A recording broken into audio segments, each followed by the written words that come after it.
Hola, hola, buenos días a todas, a todos, bienvenidas, bienvenidos. Hoy no vamos a hablar de hacer horarios o rellenar huecos, hoy vamos a hablar de cómo la planificación de recursos humanos es el puente crítico entre la estrategia empresarial y la capacidad real de una organización para no hundirse en el intento. Vivimos en un entorno que le llamamos VUCA, volátil, incierto, complejo y ambiguo. Y en este caos, anticipar quién va a estar sentado en cada puesto antes de que la necesidad nos explote en la cara es una ventaja competitiva brutal. La posición en los recursos humanos es un proceso sistemático, ¿no? Analizamos lo que tenemos, preveemos lo que necesitaremos en el futuro y diseñamos el camino para que la persona adecuada, con las competencias adecuadas, esté en el lugar y en el momento oportuno. La planificación de recursos humanos es básicamente el corazón de ver a la empresa en el futuro y cómo vamos a ver a nuestros empleados para mantenerlos siempre activos, siempre motivados. No es solo contar cabezas, es entender la cultura, el desarrollo y la adaptación al cambio. ¿Por qué nos obsesionamos con esto ahora? Por la famosa guerra por el talento de la que hablamos en la primera edición, en la primera unidad de nuestra clase. Y en sectores como el protocolo y la comunicación corporativa, el talento especializado escasea tanto como la paciencia en un lunes por la mañana. Así que si no planificas, tu crecimiento muere antes de nacer. Para ser más serios, debemos entender que esa planificación de los recursos humanos no es un bloque monolítico, pesado, sino que se mueve en cuatro dimensiones. Hay varias dimensiones u horizontes. Una es la cuantitativa, que es el número de personas. Proyectamos cuál va a ser la demanda y la oferta para ver cuánta gente falta o cuánta gente nos sobra. La segunda es la dimensión cualitativa, la joya de la corona. ¿Qué competencias, habilidades y conocimientos necesitamos? Puedes tener 1000 empleados, pero si ninguno sabe gestionar un evento híbrido con inteligencia artificial, tienes 0 empleados útiles para esa estrategia. Por lo tanto, tendríamos que pensarnos y planificar para ese tipo de necesidad, ¿no?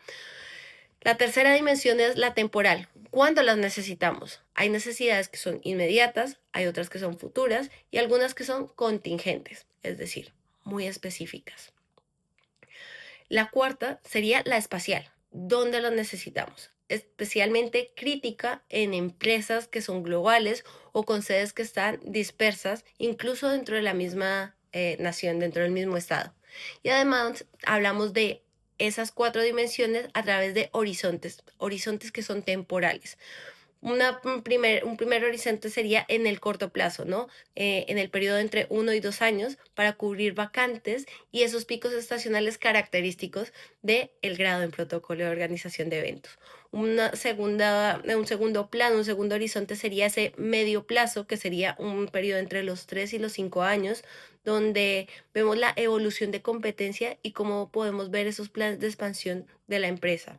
Y el largo plazo sería el equivalente a medir la empresa a más de 5 años, es decir, la que nos muestra la perspectiva puramente estratégica y el diseño de esos escenarios futuros. Pero la planificación, lo decíamos antes, no es una isla, es la mejor amiga de la planificación estratégica organizacional. Esta relación es básicamente un viaje de ida y vuelta, ¿no? El baile bidireccional entre estrategias y niveles. Entonces, de la estrategia a los recursos humanos, vamos a decir que si la empresa decide especializarse en eventos farmacéuticos, por ejemplo, los recursos humanos deben correr a buscar expertos en regulaciones sanitarias, en protocolo médico. Pero de los recursos humanos hacia la estrategia sería, si tenemos un equipo de creativos que son unos genios en realidad virtual, esa capacidad les va a habilitar y va a habilitar a la empresa a ofrecer servicios que antes ni siquiera podía soñar con ofrecerlos, ¿no? O sea, las limitaciones que puede ofrecer el talento también pueden hacer que una estrategia sea un suicidio financiero si no tenemos a quien decirle que la ejecute.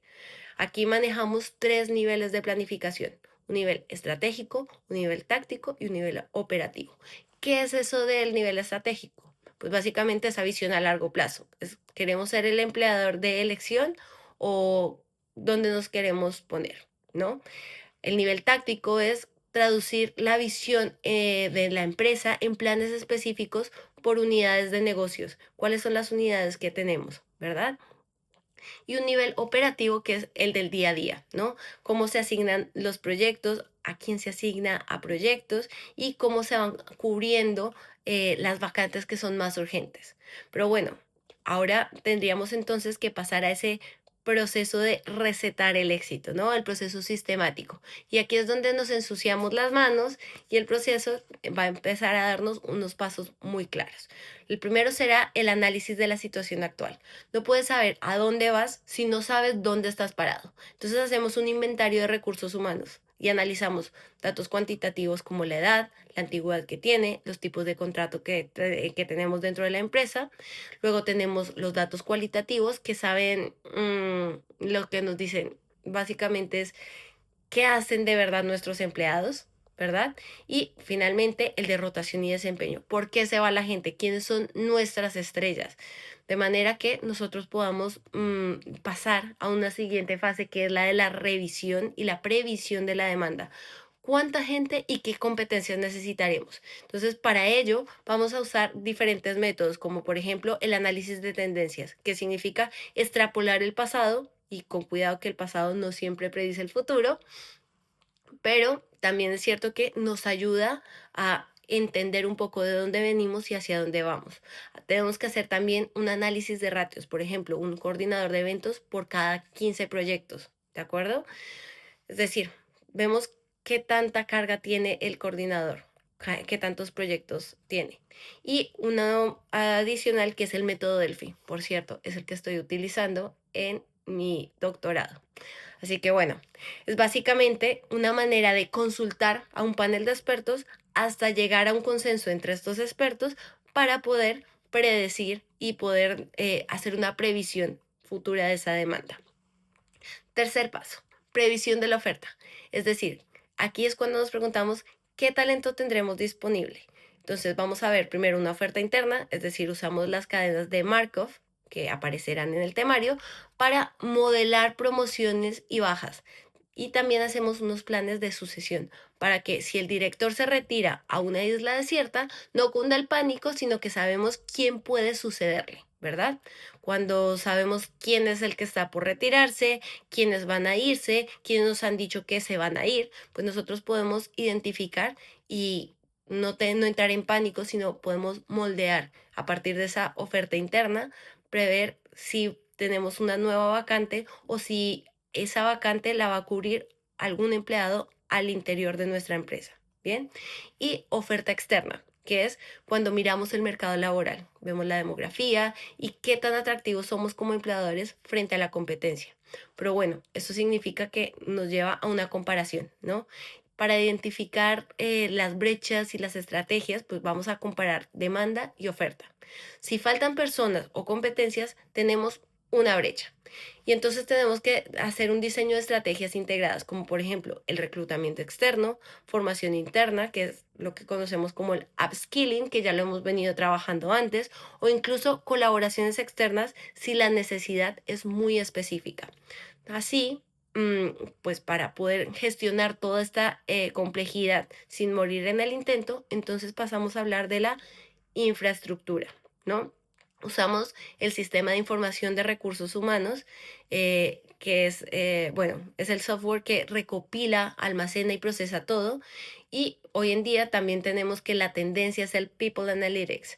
Pasamos de la intuición, creo que Juan se va a ir, al análisis predictivo, ¿no? Según los datos de compromiso, de desempeño, hay un 80% de probabilidad, y nos va a decir el People Analytics, que Juan se va a ir en 3 meses, ¿no? Pero cuidado con gran poder de información, ¿no? Porque cada gran poder viene con una gran responsabilidad, como nos enseñó Spider-Man, ¿no?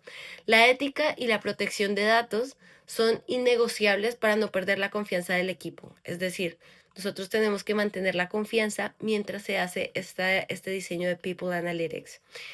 Pero bueno, al final lo que podemos decir en esto es que en el sector de eventos y protocolo la planificación es un arte que es bastante flexible, la estacionalidad y la naturaleza de los por proyectos, de trabajo por proyectos o naturaleza proyectual, nos obligan a ser unos maestros o unas maestras de la agilidad.